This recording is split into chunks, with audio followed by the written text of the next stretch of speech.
Sa nagpadayang retrieval operation sa nahugnong South Green Marketing Building sa Padada, Davao del Sur, gituang doon na pa'y duha nga anaan na trap sa sulod. Atong sara ng update ni pinaagi ni Argil, Relator Live. Argil. Yes, kung basehan manggod kining life and motion tracer sa BFP BARMM, doon na nalay usa ka patayng lawas ang kinahanglang kuhaon nila sa nahugno nga South Green Marketing. Apan karon ginakonsidera sa mga otoridad sang dunay usa ka pamilya nga nag-claim nga na missing kuno ang usa ka mag-inahan dihang nilinog. Hapit na mahurot pagpangbalbag sa third floor sa South Green Marketing aron unta makuha ang nahibilin pang patayng lawas base sa nakita sa equipment. Sa karon, ana-ana sa debris clearing stage ang retrieval team sa maong building.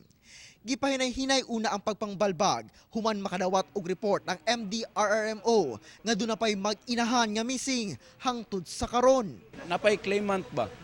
So kung siguro kung walang claimant, wala, tapos na yan. Samtang parayon ang retrieval operation sa maong building, nagpabiling mingaw ang sentrong bahin sa Padada.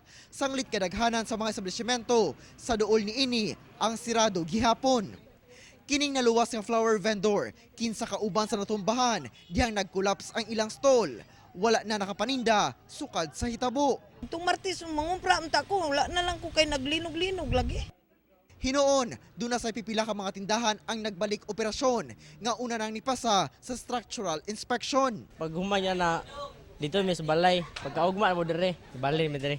Nagtukod dasab ang mga negosyante og temporary structure alang sa ilang tindahan didto sa terminal. Yung iba, hindi talaga kaya andyan ngayon sa public terminal namin, open space.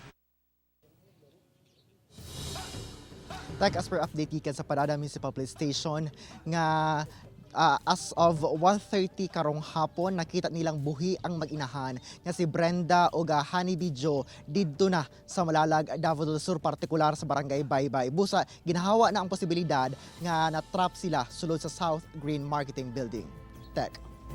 Okay, daghang salamat. Argil, Relator.